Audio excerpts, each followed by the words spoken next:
안녕하세요. 저는 평소 사연 열차를 즐겨 듣는 애청자입니다. 평소 사연을 즐겨 들으며 저의 이혼을 떠올리곤 했는데요. 사연을 듣다 보면 정말 별의별 사연들이 다 있더라고요. 어떤 사연은 정말 현실에서 저런 일이 다 있단 말이야? 하며 놀라움을 금치 못하며 듣곤 했는데 생각해보니 제 사연도 참 별의별 사연이더라고요. 저의 이혼 사실을 아는 사람들이 간혹 이혼 사유를 물어오면 성격 차이라고 했었어요. 차마 입 밖으로 꺼내기도 싫을 뿐더러 믿지도 못할 것 같아서요. 그렇게 꼭꼭 숨겨뒀던 이혼 이야기를 오늘 풀어보려고 합니다. 저와 남편은 3년 동안 연애를 하고 자연스럽게 결혼까지 이어진 부부였어요. 남편에겐 형이 있었는데 시숙 역시 결혼을 한 상태였죠. 형님 되는 사람은 시숙과 10살이나 차이 나는 부부였어요.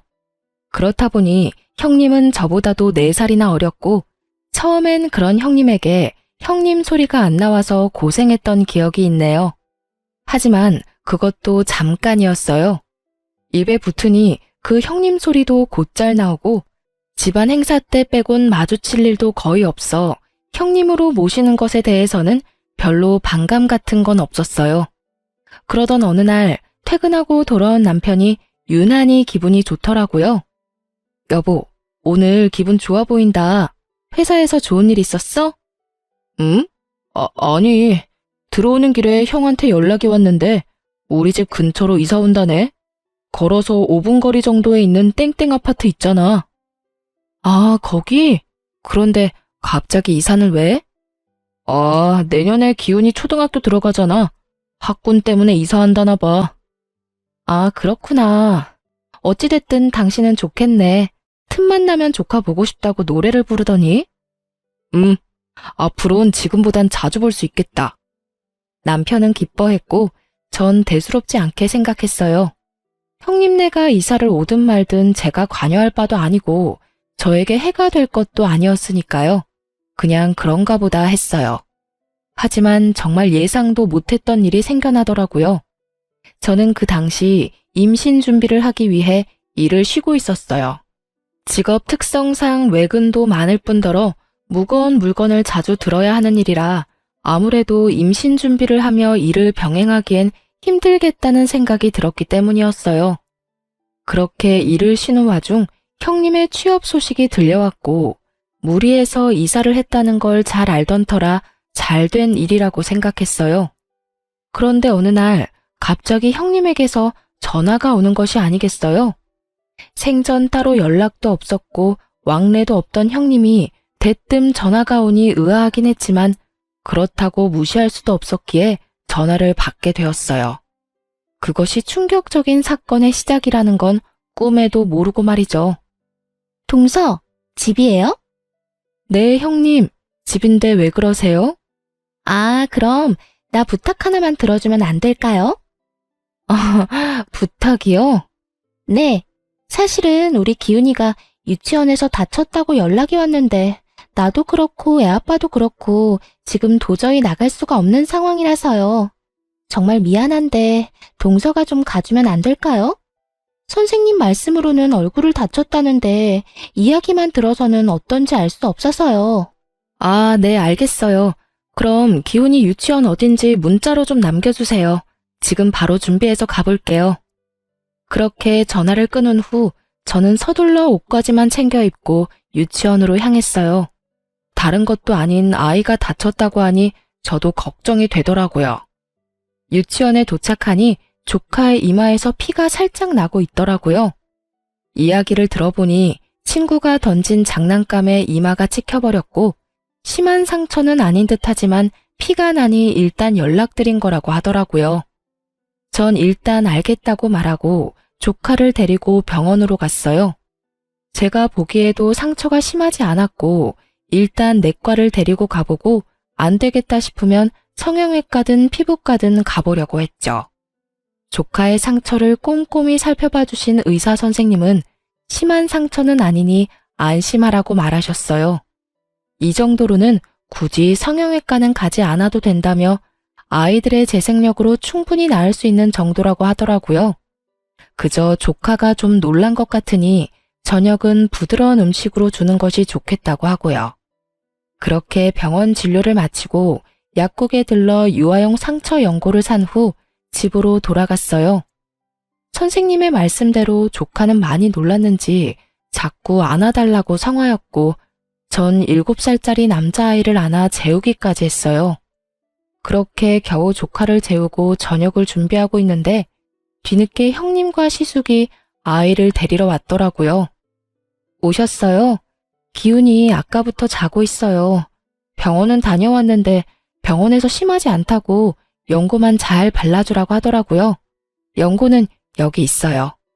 일반 내과만 갔다가 온 거예요? 성형외과는요? 아무리 심하지 않다고 해도 얼굴인데 성형외과를 갔어야죠. 왜 성형외과는 다녀오지 않았냐며 다짜고짜 따지는 형님을 보는데 참 어이가 없더라고요. 아니, 이럴 땐 고맙다, 미안하다, 오늘 고생이 많았다가 먼저 아닌가요? 제 심정 같았으면 당장이라도 쏘아붙이고 싶은 걸 겨우 참고서 상황을 전해주었죠. 그게 의사 선생님이 상처가 심하지 않다고 굳이 성형외과나 피부과는 가지 않아도 된다고 하더라고요. 애들 재생력이 생각보다 좋아서 이 정도 상처는 충분히 자연 치유가 가능하다고요. 그래서 그냥 집으로 왔어요. 기훈이도 워낙 칭얼거리기도 하고 집에 와서도 많이 놀랐는지 계속 안아달라고 해서 안아재우기도 했고요. 이 정도 설명이면 알아들었겠지 했는데 형님은 제 말을 전혀 알아듣지 못한 눈치더라고요. 아니, 아예 들을 생각이 없는 사람처럼 보이더군요. 제 말이 끝나자마자 개거품을 물고 따지기 시작했으니까요. 아, 몰라. 아무리 그래도 이마가 찍혀서 피까지 났는데 일반 내과가 뭐예요, 일반 내과가. 내가 전화로 그렇게까지 부탁했는데 정말 너무한 거 아니에요? 그래요, 재수씨. 이번 일은 저도 재수씨한테 좀 섭섭하네요. 형님에 이어 시숙까지 저에게 따지고 드는데 정말 억울해서 돌아버리겠더라고요. 이러려고 시간 내서 부탁을 들어준 것이 아닌데 짜증도 나고요. 그래서 전 더는 참지 않기로 했고 한마디 쏘아 붙여주었죠. 아니, 기껏 부탁해서 도와줬더니 고맙다는 말은커녕 이런 식으로 사람 몰아붙이는 거 아니죠. 더는 할 말도 없고 듣고 싶은 말도 없어서 그러는데 이제 돌아가 주실래요? 뭐요? 동서 진짜 너무하네. 지금 사과받아야 할 사람이 누군데? 자기 자식 아니라고 대충 병원이나 데리고 가놓고 내 입에서 고맙다는 말을 기대하는 거예요? 정말 해도 너무하네. 혹시라도 우리 아들 이마에 흉이라도 지는 날엔 동서가 다 책임져야 할 거예요. 알겠어요? 그렇게 흉터가 걱정이면 이러고 있을 시간에 성형외과에 데리고 가면 되지. 왜 엄한 사람한테 책임 전가를 해요? 지금이라도 데리고 가요. 야간 진료하는 데 많다고요. 저의 고함에 두 사람은 조카를 데리고 돌아가 버렸고 남편은 끝까지 아무 말도 없더군요. 정말 너무나도 어이가 없었어요. 시숙은 형님 편을 든다고 바쁜데 남편은 강 건너 불구경하듯 지켜만 보고 있었으니까요. 당신은 왜 아무 말도 안 해? 이럴 땐 내 편을 들어줘야지. 내가 굳이 편 들고 말고 할 게 없던데. 뭐? 혼자서 충분히 잘 싸우는데 내가 왜 나서. 괜히 나까지 나서면 큰 싸움 나지. 이 어이없는 남편의 말을 듣고 있는데 남편과 입씨름할 전이마저 상실되는 기분이더라고요. 길게 말해봤자 제 입만 아플 것 같아 다음부턴 이런 일이 있다면 가만히 있지만 말고 나서달라는 당부와 함께 일단락시켰어요. 그런 일이 있고 난 후 염치라는 게 있는 사람이라면 다시 도움을 청하는 일이 없어야 할 텐데 형님은 염치도 양심도 없는지 줄기차게 연락이 오더라고요. 동서, 오늘 우리 기훈이 좀 데리고 와주면 안 될까요? 동서, 정말 급해서 그러는데 우리 기훈이 좀 잠시 봐주면 안 될까? 등등. 그야말로 기가 막히는 부탁에 저는 칼같이 안 된다고 했습니다. 조카 잠시 봐주는 거? 유치원에 데리러 가는 거? 힘든 일 아니에요. 버겁다고 하더라도 피치 못할 사정이 있으면 가족끼리 충분히 해줄 수 있는 일이라고 생각해요. 하지만 지난번 사건 이후 여전히 고맙다는 말만 아니라 미안하다는 말도 없었고 저도 기분이 많이 상해 있는 상태였죠. 거기에다 배려를 고마워할 줄 모르는 인간에게 더 베풀고 싶지도 않았고요. 계속되는 거부에 한동안 형님은 연락이 없었고, 더는 그런 부탁을 하는 일은 없을 거라고 생각했는데, 더 어이없는 상황이 저를 기다리고 있더군요. 그날은 유난히 남편에게 연락이 많이 온 날이었어요. 할 말이 딱히 있어 보이지는 않는데 집이냐고 계속 묻더라고요. 여보, 집이야? 아직 집이지? 집이지. 아까부터 왜 계속 집이냐고 물어? 아니, 그냥 오늘 약속 없지? 없다니까. 도대체 몇 번을 물어? 왜? 무슨 일 있어? 집에 택배 올 거 있어? 아니, 그런 건 아닌데 오늘은 집에 꼭 있어줘. 이런 식으로요. 저는 나갈 곳도 없긴 했지만 혹시나 하는 마음에 집 밖으로 나가지 않고 있었고, 그렇게 집에서 쉬고 있는데 모르는 번호로 전화가 오더라고요.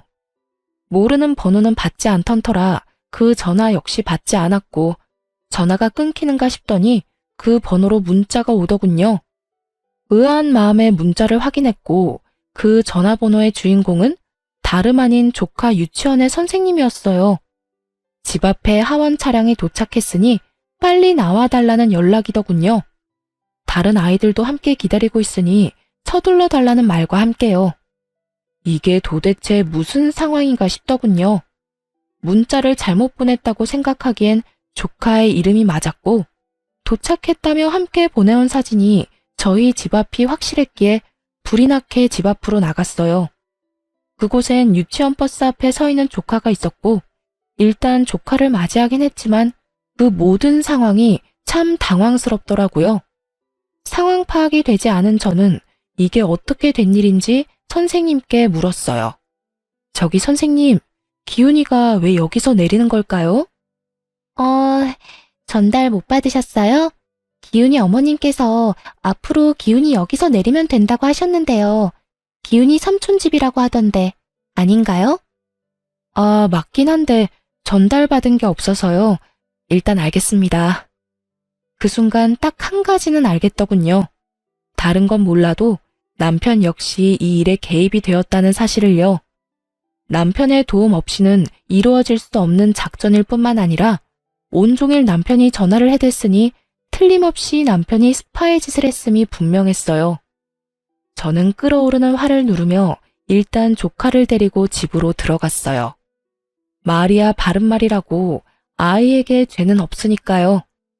그렇게 전 조카의 간식과 저녁까지 챙겨 먹이며 형님과 시숙을 기다렸어요. 하지만 9시가 넘는 시간까지 두 사람은 연락 한 통 없이 오지 않더라고요. 물론 제 전화를 받지도 않고요. 저의 분노는 극에 달해갔고 10시가 다 되어갈 때 술에 취한 남편이 들어오는군요. 비틀거리는 꼴을 보고 있는데 정말 화가 머리끝까지 치솟아 노발대발하며 남편에게 물었어요. 도대체 이게 무슨 일이야? 왜 이제 와? 내가 얼마나 황당했는지 알아? 뭐가? 왜? 무슨 일 있어? 몰라서 물어? 기훈이가 왜 우리 집 앞에서 유치원 차를 내려? 그것도 나하고는 한마디 상의도 없이. 내가 오늘 얼마나 어이없었는 줄 알아? 아, 그게 형수가 전화와서 우리 집 앞에서 하원하면 안 되냐고 부탁하길래 알겠다고 했어. 당신도 집에서 쉬니까 그 정도는 괜찮을 것 같아서. 태연한 얼굴과 말투로 저렇게 말하는데 정말 그 순간에 얼굴을 확 다 긁어버리고 싶더라고요. 그것이 끝이 아니었어요. 더 황당한 말이 남편의 입에서 나오고 있더군요. 아, 그리고 형이랑 형수 3박 4일로 여행 갔다 온다고 하더라. 애 낳고 처음으로 가는 여행이라고 해서 기훈이 우리가 봐줄 테니까 잘 다녀오라고 했어. 그러니까 그런 줄 알고 있으면 돼. 그건 부탁도 설득도 아닌 통보였어요. 그 엄청난 일을 통보로 끝내버린 남편은 쓰러지듯 잠이 들어버렸고, 술에 잔뜩 취해 대화가 되지 않는 남편에게 화를 내봤자 소용이 없는 짓이었고, 그렇게 저는 팔자에도 없던 독박 육아가 시작되었습니다. 육아라곤 해보지 못한 저에게 7살짜리 남자아이를 돌보는 것은 고난의 연속이었고, 날마다 엄마를 찾으며 힘들어하는 조카에게도 힘든 시간이었어요. 남편은 날마다 술에 취해서 들어왔고 전 그야말로 분노의 날들을 보내고 있었어요. 상황이 그렇게 되자 몸은 일할 때보다 힘들었고 스트레스 또한 그 어느 때보다 심하게 받고 있었죠. 그렇게 아이도 어른도 힘든 4일이 지나고 기다리고 기다리던 형님과 시숙이 집으로 왔더라고요. 그래도 이번에는 고맙다는 말 정도는 하겠지 했는데 기대했던 제가 바보였습니다. 조카를 낚아채듯 데리고 가던 형님은 이렇게 말하더군요. 아, 진짜.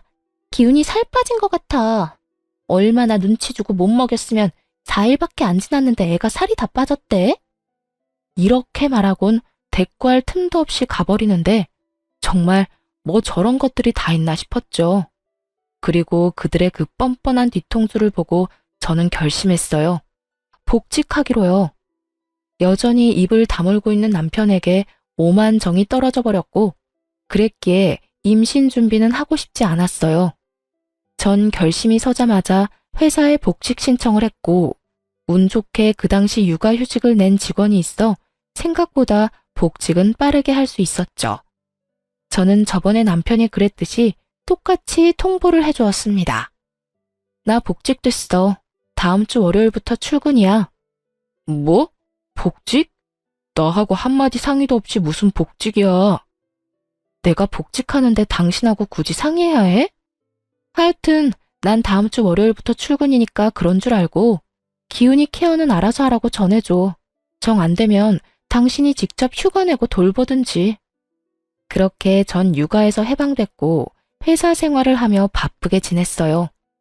조카 문제가 사라지니 남편과 저 사이에 기분 상하는 일도 없었고 점점 관계도 회복되고 있었어요. 일은 힘들어도 정신적인 스트레스가 없으니 집에서 쉴 때보다 몸도 마음도 더 건강해지는 기분이 들며 평화가 다시 찾아왔구나 싶더라고요. 그런데 복직한 지 한 달도 채 되지 않은 어느 날 집으로 시댁 식구들이 몰려왔더군요. 무슨 일인가 싶었더니 성질도 급한 형님은 거두절미하고 본론을 꺼내기 시작했어요. 동서, 피차 바쁜 사람끼리 말 돌리지 않고 본론만 말할게요. 회사 일 힘들 텐데 괜한 고생하지 말고 다시 그만두고 우리 기훈이 좀 다시 봐줘요. 뭐라고요? 우리 기훈이 좀 다시 봐달라고요. 하원하고 몇 시간 봐주면 돼요. 아, 그냥 봐달라는 건 아니고 한 달에 30만 원 줄게요. 완전 거저 아니에요? 고작 몇 시간 보고 30만 원이면. 아, 그러니까 기훈이 하원시키고 형님네 퇴근할 때까지 데리고 있으면 30만 원을 주겠다. 이 말이죠? 저는 너무 황당해 제가 들은 말이 잘못된 것이 아닌지 다시 물었고 형님은 제 눈치를 한번 살피더니 더 황당한 말을 하더라고요. 아, 30만 원이 작아서 그래요? 그래요. 그럼 50만 원. 그 이상은 안 돼요? 우리 기훈이 이제 다 커서 딱히 신경 쓸 일도 없고 그저 하원만 해주고 간식 챙겨주는 게 다예요. 혹시나 우리가 늦어지면 저녁도 좀 챙겨주고요. 어때요? 간단하지 않아요? 진짜 별 미친 소리를 다 듣는구나 싶더라고요. 돈도 던이었지만 부탁하는 말투가 아니라 명령조라 제 기분은 곱절로 더 상해버렸고 이런 문제는 직구가 답이라는 생각에 확실하게 제 뜻을 전했어요. 50만 원이요? 50만 원 받고 애볼 바엔 그냥 회사 다니죠. 제가 지금 월급이 200 정도는 넘는데 이만큼 줄 수 있어요? 월급만큼 준다고 하면 생각은 해볼게요. 아, 상여금, 퇴직금도 물론 챙겨줘야 하는 건 알고 있죠? 저는 형님을 똑바로 보며 말했고 그런 제 말에 형님이 뭐라고 대꾸할 틈도 없이 시모가 노발대발하며 나서더군요. 너 진짜 돈독이라도 올랐니? 가족끼리 그냥 도와주지는 못할 망정 지금 받는 돈만큼 내놓으란 말이 나와? 나 같으면 50만 원 받고 기훈이 3-4시간 봐달라고 하면 2 팔 벌려 봐줄 거다. 그건 뭐가 힘들다고 그리 야속하게 굴어? 그렇게 좋은 제안이라고 생각하시면 어머님이 봐주시면 되겠네요. 뭐라고? 조금 전에 그러셨잖아요. 어머님 같으면 2 팔 벌려 봐준다고. 그러니까 저한테 이러지 말고 어머님이 형님네 가서 기훈이 봐주면 되겠네요. 두 팔까지 벌려 환영한다던 시모는 제 말에 혹여나 자신에게 불똥이라도 튈까 겁이 났는지 딴청을 피우기 시작했고, 상황이 마음대로 흘러가지 않자 초조해진 형님은 어린아이처럼 떼를 쓰기 시작하더군요. 아, 그러지 말고 좀 봐줘요. 50만 원 준다니까요. 그리고 솔직히 말해서 회사에 다니는 것보다 애 잠시 맡아주는 게 더 편하잖아요. 이보다 더 쉽게 돈 벌 수 있는 방법이 어디 있다고 그래요? 그렇게 쉬우면 형님이 회사 그만두고 애나 봐요. 자기 자식 자기가 알아서 해야지 왜 애 먼 사람 잡고 떼를 써요? 이렇게 말한 저는 이 상황을 끝내기 위해 남편에게 눈치를 줬고, 저의 눈빛을 읽은 남편이 그제야 급하게 중재를 나서기 시작했어요. 그만들 좀 해요. 이러다 진짜 큰 싸움 나겠어. 형수도 상황이 곤란한 건 알겠는데 아무래도 이번 부탁은 들어주기 힘들 것 같아요. 이 사람 복직한 지도 얼마 안 됐고 무엇보다 이 사람이 이렇게나 싫어하잖아요. 그러니까 다른 방법을 찾아보기로 하고 오늘은 이만 다들 돌아가 주세요. 다음에 다시 이야기하는 게 좋을 것 같네요. 남편은 꽤 단호하게 말하며 시댁 식구들을 내쫓다시피 하며 보내버렸고, 이젠 더는 분란이 일어나는 일은 없겠지 했습니다. 이렇게까지 했는데 더는 조카 이야기를 저에게 꺼낼 리가 없을 테고, 조카 일만 아니라면 형님네와 부딪히는 일은 없을 거라 생각했으니까요. 하지만 그건 저의 크나큰 착각이었고, 조카 일보다 더 경악스러운 일이 저에게 일어나고야 말았어요. 그날은 다름 아닌 친정엄마의 생신이었고, 늘 그랬듯이 남편과 함께 엄마를 만나기 위해 집을 나서려는 순간이었어요. 그런데 남편에게 전화가 한 통 오더라고요. 왜? 무슨 일 있어? 그게 회사에 급한 일이 생겨서 지금 가봐야 할 것 같아. 어떡하지? 어떡하긴 하는 수 없지. 얼른 가봐. 미안해. 장모님께도 죄송하다고 전해주고. 그렇게 남편은 떠나버리고 섭섭한 마음이 들긴 했지만 남편의 얼굴이 심상치 않기도 했고, 무엇보다 회사 일이 그렇다는데 제가 뭐라고 하겠어요? 가라고 하는 수밖에요. 사정을 전해들은 엄마는 괜찮다며 별 수 없다고는 하셨지만 내심 섭섭해 보여 제 마음이 좋지 않더라고요. 아빠는 돌아가셨고 저는 외동이었던 터라 남편이 있고 없고의 차이가 컸거든요. 그렇게 식사가 끝나고 엄마가 소화되지 않는다며 걷고 싶다고 했고, 전 남편과 함께 갔던 유명한 산책공원이 떠올라 그곳으로 엄마를 모시고 갔어요. 산책로도 잘 돼 있고 풍경도 좋아서 모시고 간 것이었죠. 한참 그렇게 걷고 있는데 어디선가 익숙한 목소리가 들려왔고 뒤를 돌아보니 그곳엔 남편과 형님, 조카가 웃으며 함께 있더군요. 모르는 사람이 본다면 행복한 가족의 모습 그 자체였어요. 제가 발견한 남편을 엄마가 발견하지 못했을 리 없었고, 엄마는 제 눈치를 살피더니 이야기를 나눠보라고 하며 먼저 집으로 가겠다고 하더군요. 그렇게 엄마가 먼저 떠나고 그런 엄마의 모습에서 더 큰 분노를 느낀 전 남편에게 다가갔어요. 당신 여기서 뭐해? 이게 급한 일이야? 여기가 회사냐고. 저는 분노로 목소리마저 떨려왔고 그런 저를 발견한 남편의 얼굴이 사색이 되어버리더군요. 그리고 그 입에서 나온 말들은 정말이지 가관이었어요. 아니 그게 사실은 오늘 기훈이가 산책이 꼭 가고 싶다고 나가서 좀 놀고 싶다고 했다는데 형은 어제 늦게까지 회식해서 아직 자고 있다고 해서 형수가 혼자 기훈이를 어떻게 감당해. 그래도 남자 한 명이 있어야 사내 녀석을 감당하지. 그래서 당신한텐 미안하지만 기훈이랑 시간 보내게 됐어. 미안해 정말. 전 정말 어이가 없더라고요. 애아빠가 없는 것도 아니고 술에 취해 자든 피곤해서 자든 애아빠는 집에 버젓이 있는데 왜 남편이 나서서 이러는 건지도 이해가 되지 않았고, 엄마 생신이란 걸 뻔히 알면서도 남편에게 이런 부탁이나 하는 형님 역시 이해가 되지 않더군요. 그게 말이나 되는 소리야? 다른 날도 아니고 우리 엄마 생신인데 당신이 어떻게 이럴 수 있어? 그것도 나한테 거짓말까지 하면서 말이야. 미안해. 그런데 나도 어쩔 수 없었어. 그러니까 당신이 이해 좀 해줘. 미안해. 제가 어떤 말을 하든 남편은 그저 어쩔 수 없었다며 이해해달라는 말만 기계적으로 반복하더라고요. 더는 대화가 불가능한 상황이었어요. 주변 시선들도 있고 남편은 계속 같은 말만 반복하는데 제가 거기에서 무슨 말을 더 하겠어요? 일단 집에 가서 이야기해. 바로 따라와. 알겠어? 나 형수랑 기훈이 좀 데려다 주고 바로 집으로 갈게. 마지막까지 정말 기가 막히더군요. 그 순간 정말 이혼하자는 말이 입가에 맴돌았지만 일단 알겠다고 하고 차로 먼저 돌아왔어요. 흥분된 마음을 진정시키며 출발하려는데 아무래도 이상한 기분이 들더군요. 여자의 촉이 이대로 가면 안 된다고 알리고 있었고 전 공용 주차장에서 멀지 않은 곳에서 차를 세워놓고 조용히 기다렸어요. 이윽고 주차장으로 걸어오는 세 사람을 발견한 순간 전 정말 제 눈을 의심했습니다. 남편의 한 손은 잠이 든 조카를 안고 있었고 한 손은 형님의 손을 잡고 있더군요. 그 장면을 보는데 정말 피눈물이 난다는 심정이 무엇인지 알겠더라고요. 저는 피눈물이 날 것만 같은데 두 사람은 뭐가 좋은지 시시덕거리며 걸어오는 모습에 저는 깊은 분노를 느꼈어요. 떨리는 두 손을 겨우 진정시키며 급히 두 사람의 모습을 휴대전화 카메라에 담았어요.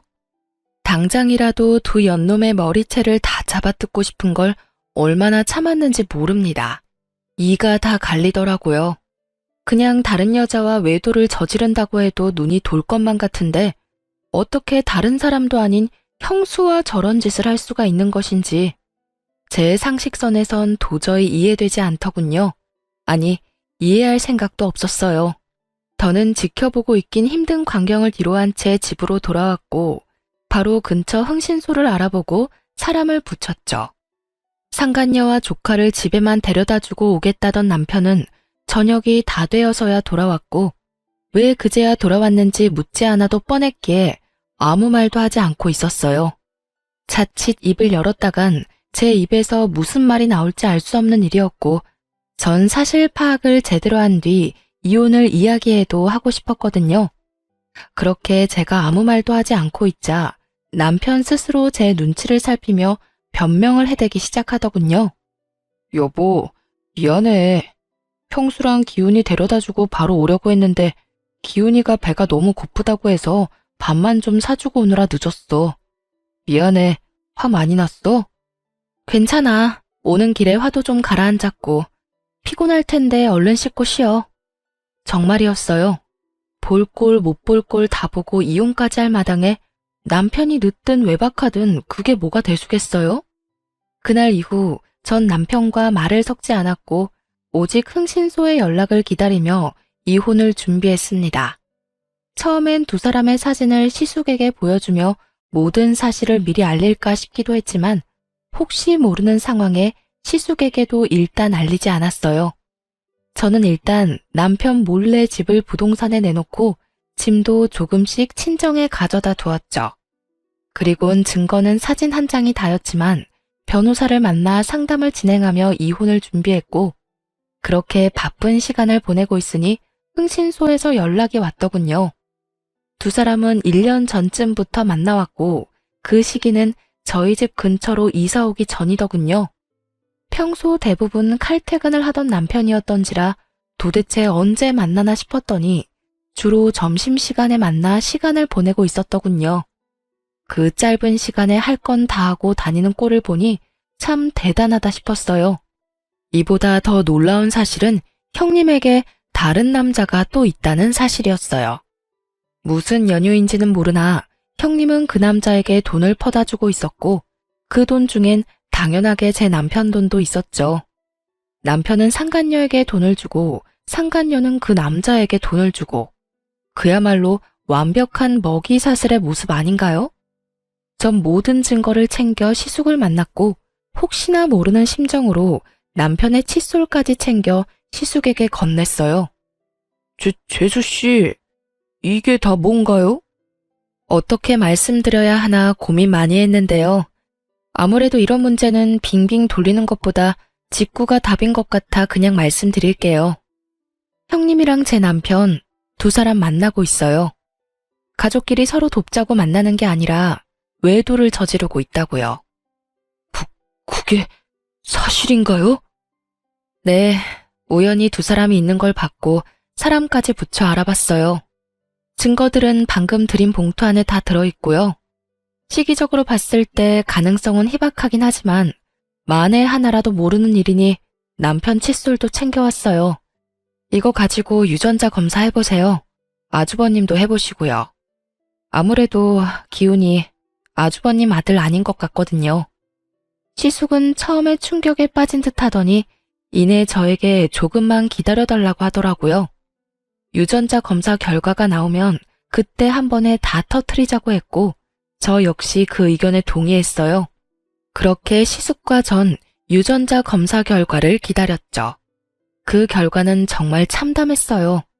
유전자 검사 결과 시숙도 남편도 조카의 친부가 아니었습니다. 친부는 따로 있던 것이었고 발칙한 형님은 이 사실을 감쪽같이 숨기고 있었던 것이죠. 결과지를 받아든 시숙은 동생 역시 친부가 아니라는 사실에 안도하면서도 그 사실에 안도하는 자기 자신이 한심한지 허탈한 웃음을 보이더라고요. 저 역시 마찬가지였어요. 그래도 한때나마 사랑했던 인간이 그 정도 쓰레기는 아니라는 사실이 안심되었고 그 안심하는 저 자신이 죽도록 한심하더군요. 그러면서 한편으로 형님이 참 대단하다는 생각이 들더군요. 핏줄까지 속이며 남편을 농락하며 사는 것도 모자라 그런 남편의 동생까지 유혹해 외도를 저지르며 돈까지 빼내고 있었으니 참 대단한 여자 아닌가요?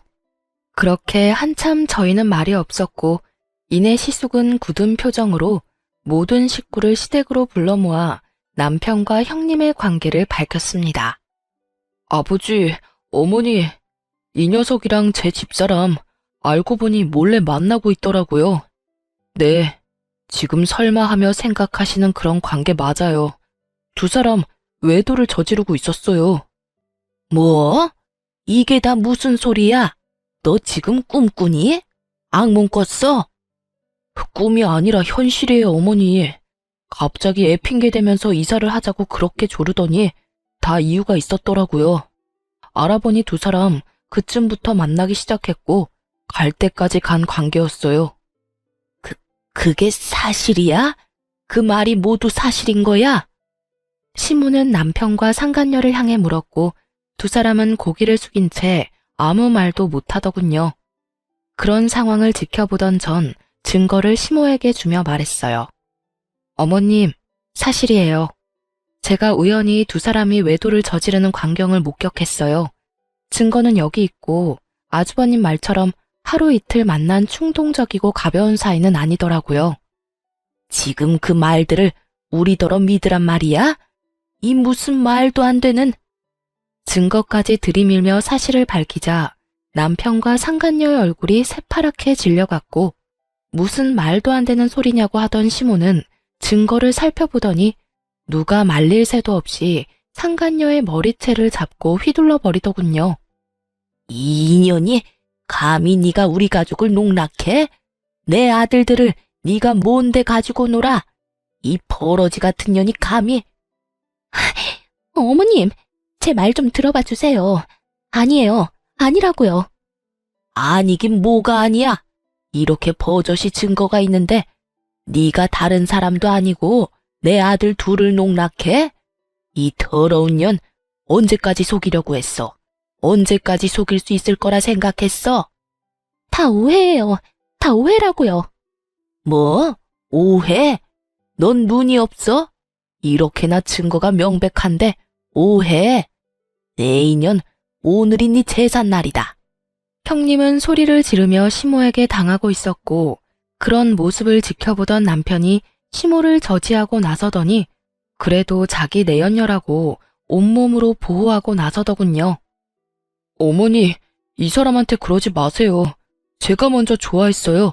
제가 먼저 만나고 싶다고 했다고요.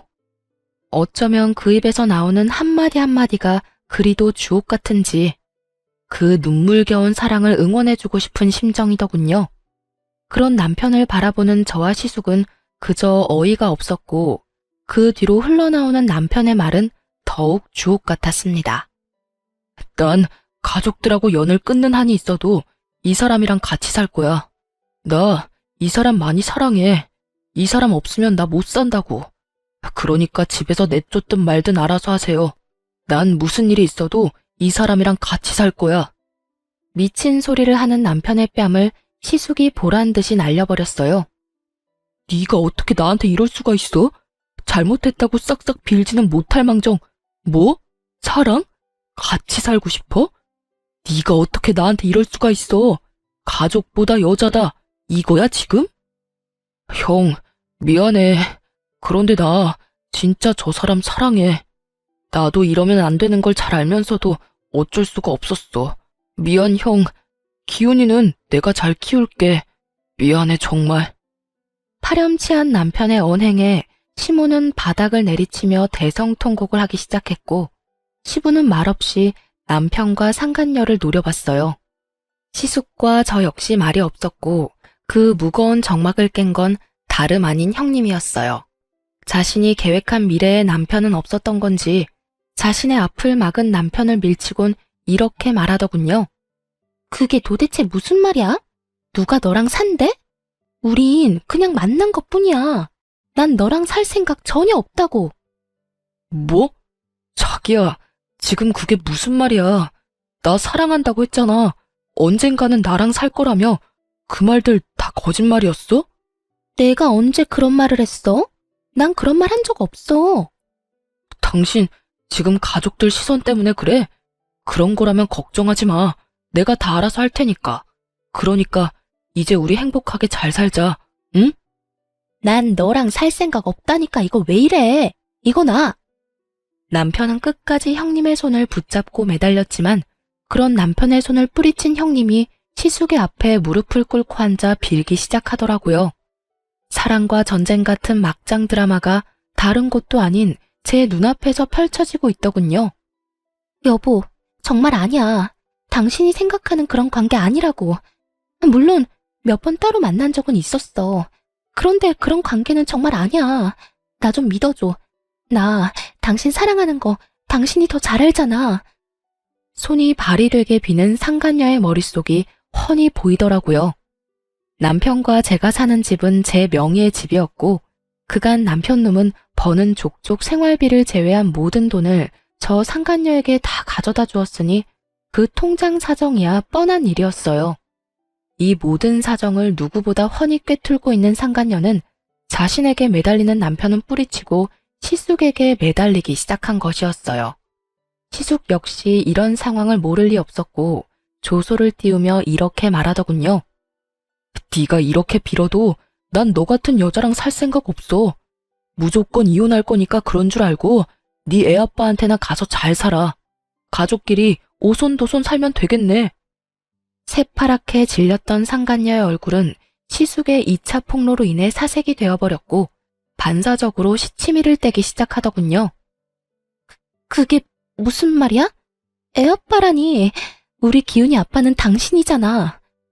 시숙은 끝까지 시치미를 떼는 상간녀를 향해 가슴 주머니에 묻어두었던 유전자 검사지를 던져버리며 말했어요.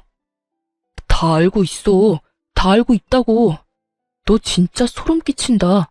어떻게 이런 걸 속여? 네가 사람이야? 날 속인 것도 모자라 그 남자한테 돈도 갖다 바치고 있더라.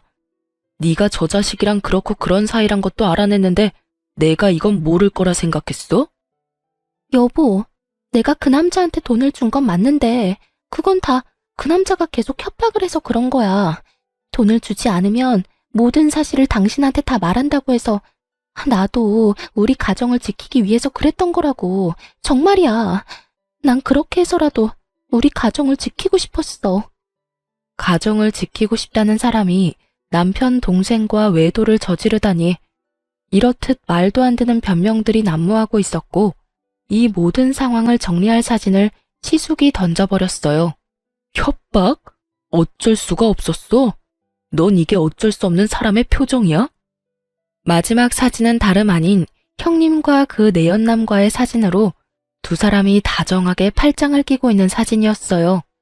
상간녀는 더는 할 말이 없는지 그저 용서해달라는 똑같은 말만 되풀이했고 시숙은 그런 상간녀를 끌어다 쫓아내려고 했죠. 그러니 미쳐버린 상간녀가 이번에는 저에게 미친 소리를 하기 시작하더군요. 이게 다 니년 때문이야. 니년 때문이라고. 다 알았으면 조용히 입 다물고 있을 것이지 왜 입을 놀리고 다녀? 왜 다 알려서 이 사단을 만드냐고. 책임져. 책임지라고. 눈이 반쯤 돌아버린 상간녀는 저의 멱살을 잡고 흔들며 고함을 질렀고 전 그 손을 빠르게 뿌리치고 뺨을 날려버렸습니다. 너 진짜 미쳤구나. 상황 판단이 안 돼? 네가 저지른 짓이 얼마나 파렴치한 짓인지 잘 모르겠어. 어디서 누구 멱살을 잡고 미친 소리를 짓거려. 네가 뭔데? 네가 뭔데 날 때려? 네가 뭔데? 상간녀는 눈물을 머금고 또 소리를 질렀고 전 다시 뺨을 후려쳤어요. 정신 차려. 네가 이렇게 미친년처럼 소리를 지른다고 해도 달라질 건 없어. 그리고 상대를 봐가면서 소리를 질러야지. 어디서 감히 상간녀 주제에 당당하게 고개까지 쳐들고 고함을 질러? 입 못 다물어?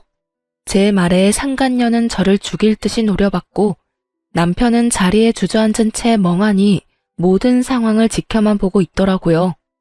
전 그런 남편에게 다가가 최후의 통첩을 날렸어요. 우리도 이혼하자. 난 이제 너 같은 인간이랑 살 생각 전혀 없어. 저는 이혼을 통보했고 그제야 정신을 차린 남편이 저를 보며 빌기 시작하더군요. 여보, 이혼이라니. 당신도 다 들었잖아. 다 내가 저 여자한테 속은 거야. 이런 말 같지도 않은 말을 변명이라고 하고 있는 머저리 놈을 보고 있자니 정말 어이가 없어 헛웃음이 다 나더라고요.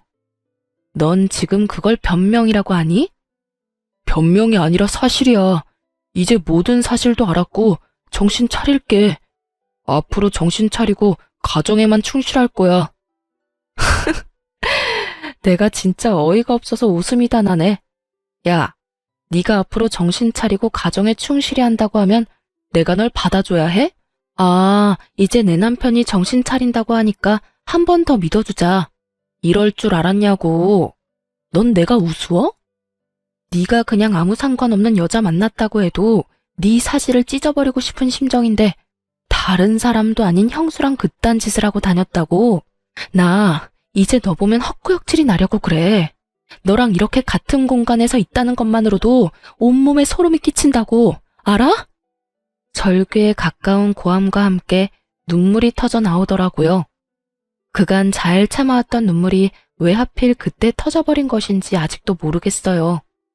아마 그간 남편과 했던 세월이 떠오르며 이렇게까지 최악의 상황을 만든 남편도 아무것도 몰랐던 저도 원망스러웠던 것 같아요.